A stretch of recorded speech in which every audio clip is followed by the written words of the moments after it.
Well, it is so good to be back in the pulpit and to have you in the pews. And last time I preached here at UBC, I was preaching to electrical equipment and a couple of staff members, so it's great to have people out here.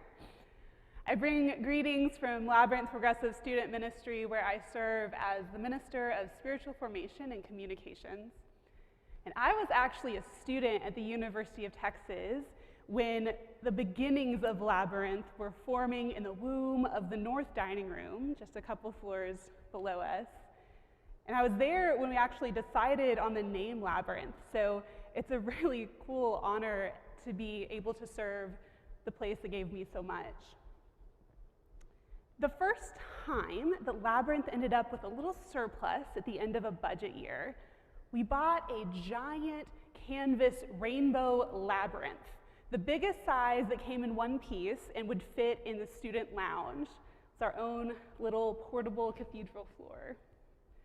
Labyrinths are ancient meditation tools, and they've been found all over the world, not just in cathedrals. This finger labyrinth that my father carved, we have one in our house as well, is based on a labyrinth in Crete, Greece. It's a pretty ancient path.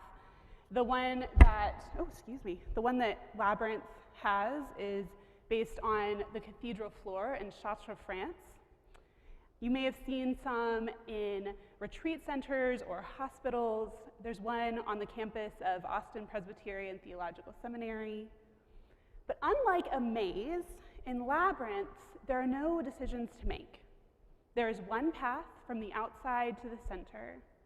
You walk in, following the winding way until you reach the center. After a moment of contemplation there, you walk back out by the same path. And over the years, I have dug deep into this metaphor of the labyrinth for my life.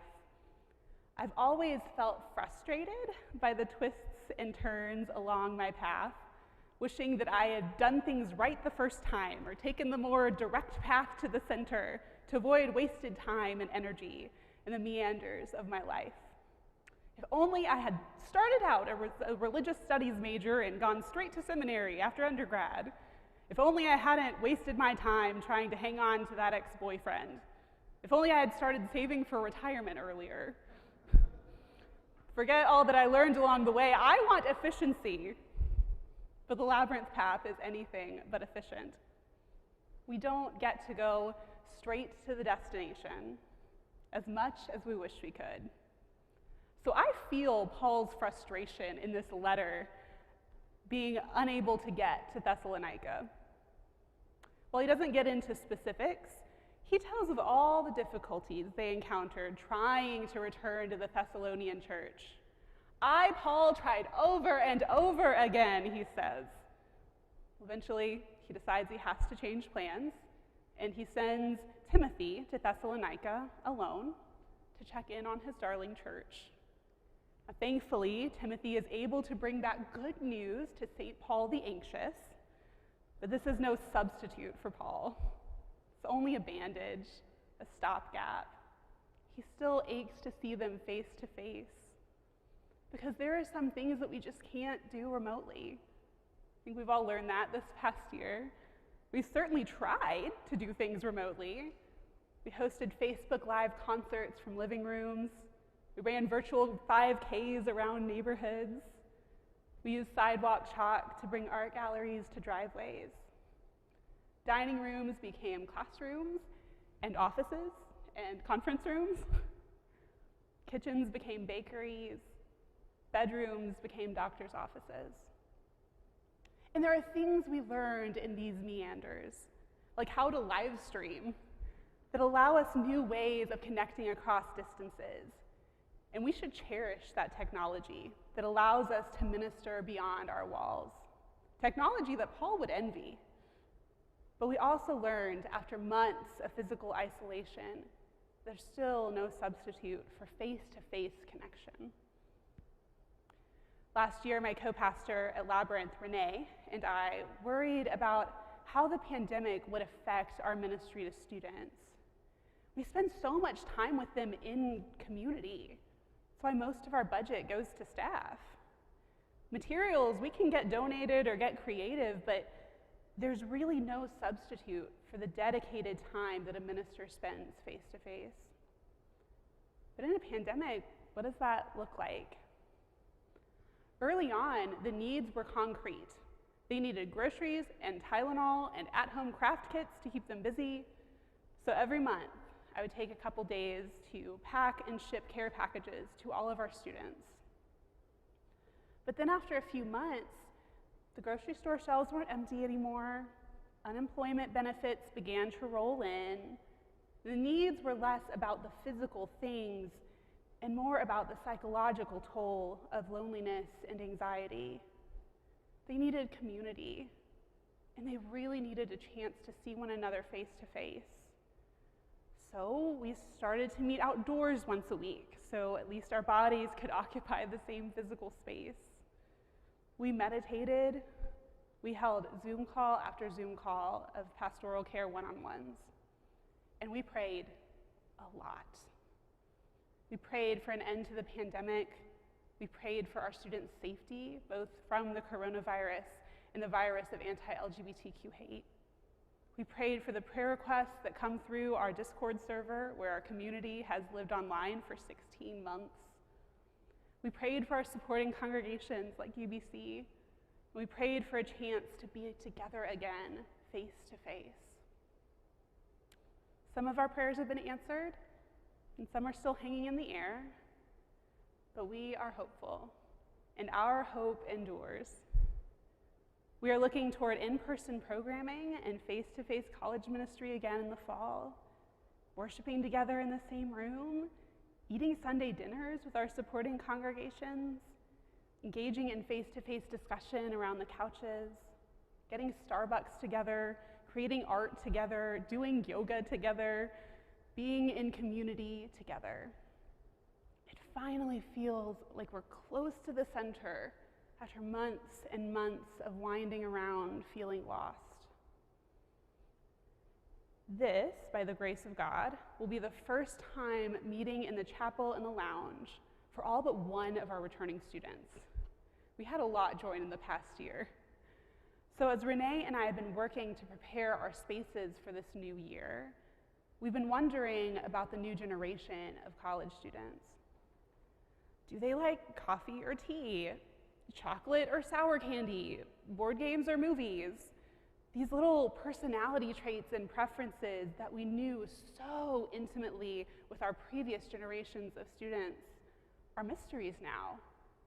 Even though we've spent a year with these new students and feel like we know them so well, there are things that you only learn by being face to face, by leaving the office door open for drop-in visits, or gathering over a meal, walking around campus together, or spending hours at a table on the West.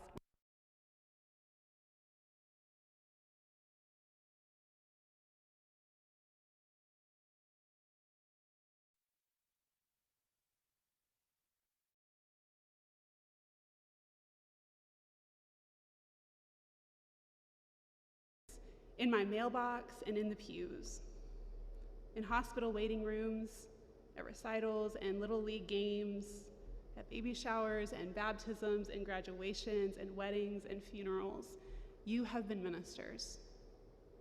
And it happens in these little moments, ordinary and extraordinary, just because you show up. And a lot of Jesus' ministry was in these same little moments, because he showed up. Jesus ministered over meals, in the temple, at the bedsides of the sick and the dying, while traveling on the road, at weddings and funerals, on boats and hillsides. He ministered through touch and voice and presence. And I believe it's a lot of the being present that had to do with the healing. But that's not always an option, is it? Another lesson I've learned from walking the labyrinth with others is that you don't always get to be together.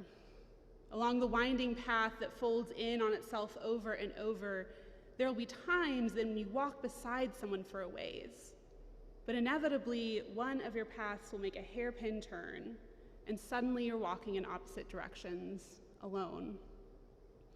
You'll meet again in the center, but you'll have to walk the path in solitude for a while.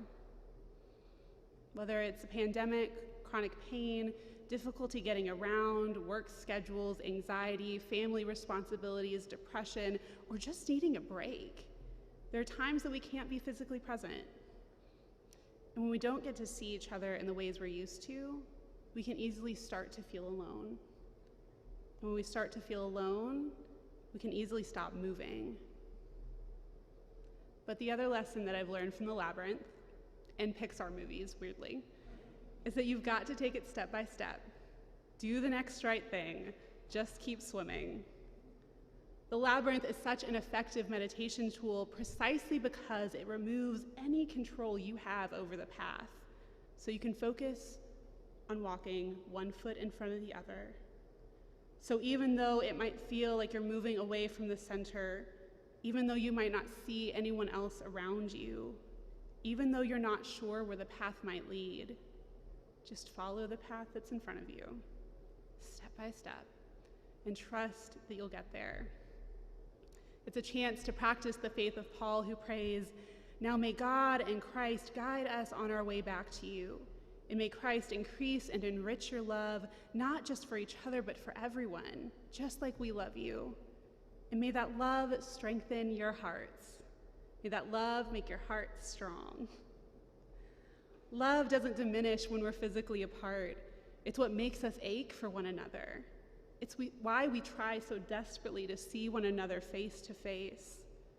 Love is the ground on which we walk. It's the air that we breathe, the blood pumping through our hearts, because love is the very DNA of God.